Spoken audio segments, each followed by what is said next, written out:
Hello, the trainees. My name is Sharon Athaire, doing education in literature and English. And today, we are going to present this question, which reads, write short notes on how a teacher can use a debate as an alternative to lecture or facilitate teaching and learning in a secondary school, implementing competence-based curriculum. So, in this question, we shall first get the keywords. And one of the keywords is debate. Another one is teaching and then learning. So I'm going to give you the definitions of these keywords or what they mean.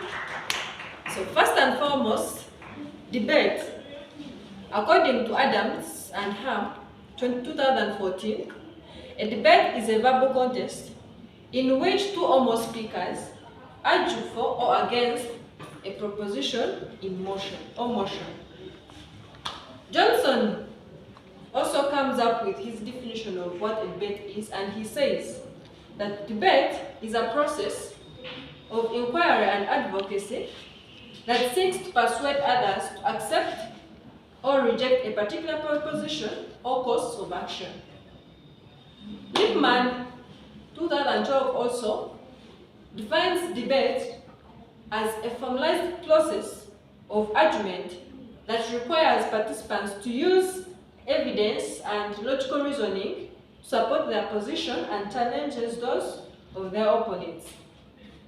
So in continuation, debate also, we can define debate as a structured discussion or argument between two or more people on a particular topic or issue, usually with the goal of persuading others to adopt a certain position or to gain a deeper understanding of the topic at hand. So away from that, I'll now take you to the meaning of teaching or definition of teaching. And in this case, Edmund Amdon defines teaching as an interactive process, primarily involving classroom talk, which takes place between a teacher and a learner and occurs during certain definable activities. Davis also comes with his definition about teaching, and he defines teaching as a scientific process, and its major components are content, communication, and feedback. So, I'm going to take you through the definition of learning also. Learning is defined as a process that leads to change which occurs as a result of experience and increases the potential for improved performance and further learning. In other words, learning is a long life process of transforming information and experience into knowledge, skills, and behaviors. Yeah, so basically, those are the keywords, and thank you.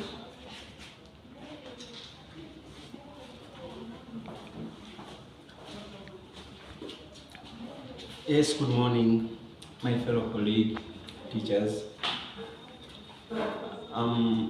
Having talked about the keywords as far as the question is concerned, I'm not going to give you one point as a way how a teacher uses debate to foster teaching and learning in the competence-based curriculum. And that is active listening. So a teacher through debate encourages active listening to foster teaching and learning in a way that it encourages his learners to actively listen in debate and pay attention, not just attention, but close attention anyways, to the arguments from the both parties. So we understand the competence-based curriculum is in a way that you as a teacher are supposed to impart certain competences in your learners.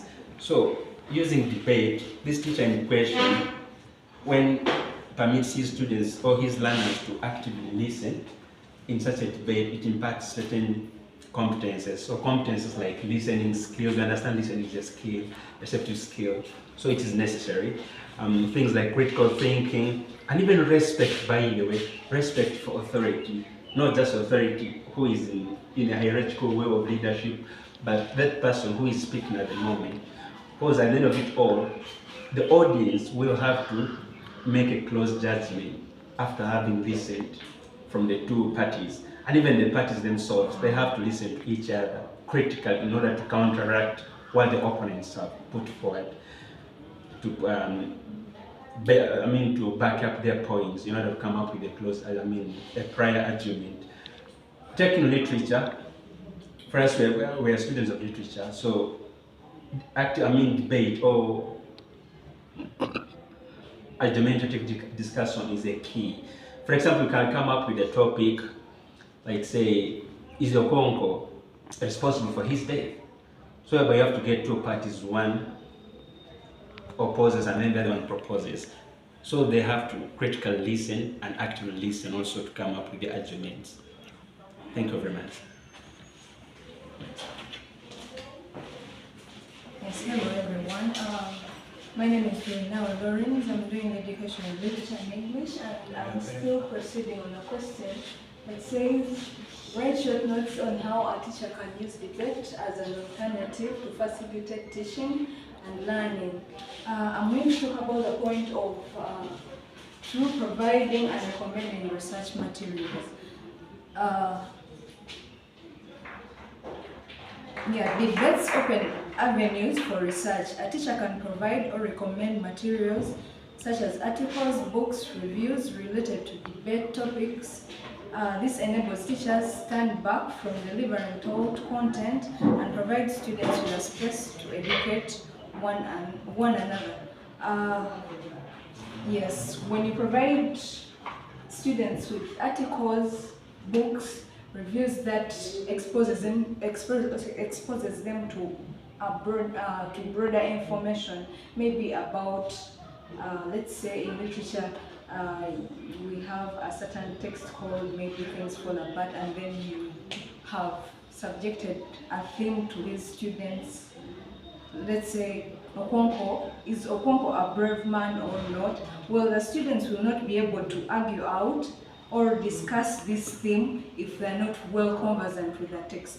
They will have to go back to the text and read it very well and internalize every scene and act so as to come up with valid ideas. So that will foster effective learning and not let the teacher just spoon feed these kids here. So learning will take place. I will call upon another discussion. Thank you. Hello, fellow teachers.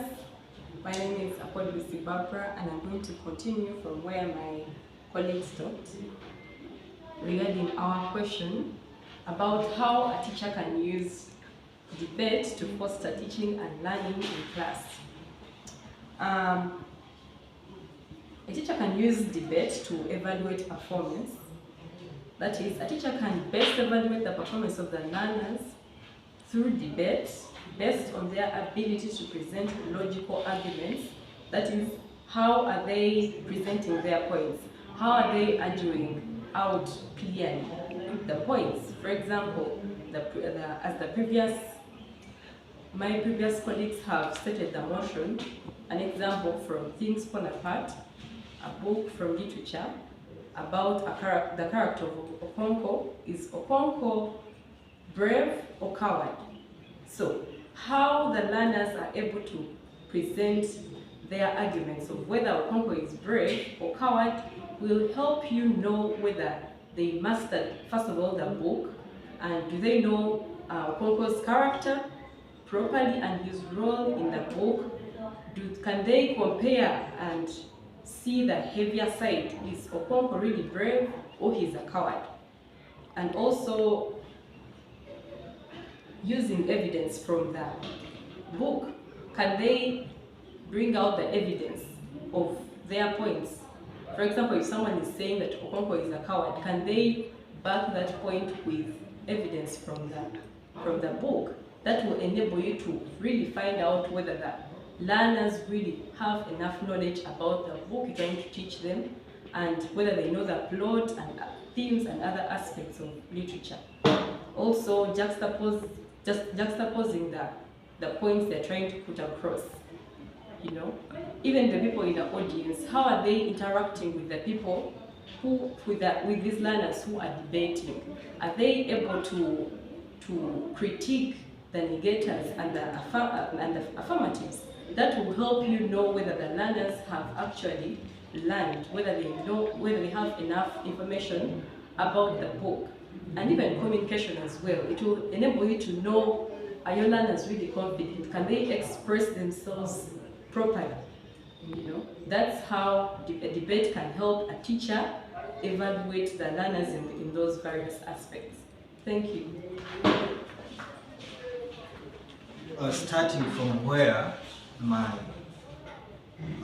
other colleague talked about, we are looking at how a teacher can facilitate learning in a competence-based curriculum. So, one of the key words was supposed to be competence-based. We are looking at what is the learner best at? What is the learner what best can a learner do? This is the competence. So, we are looking at how we assign roles to different learners. Debate can really facilitate this. A teacher can assign different roles to learners or different groups. And through this, how best they do their assigned roles, how best they work together, how best they collaborate, doing in groups or individually, how best they bring out their competences is one way you identify or you work with a competence-based curriculum. So debate as one of the teaching methods can give you, as a teacher, you have that ability to see and to check how competent these learners are. If one is assigned a role of a moderator, how best are their leadership skills? How best is their responsibility? How best can they argue? How best can they work together as a teamwork, as a team to put out a given aspect? So really looking at a competence-based curriculum, a debate is one of the best ways to teach. Thank you.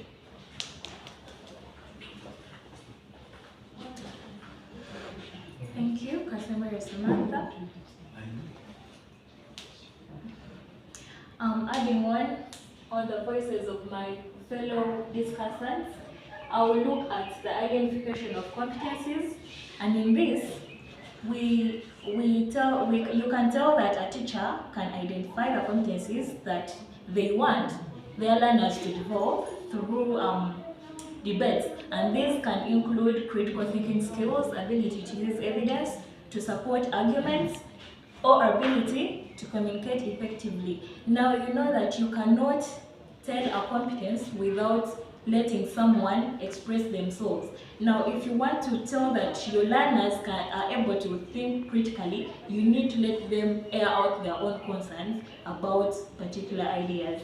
In a citation from Kuhn et al., they believe that students learn essential skills such as reasoning, analyzing, and how to present arguments through debates.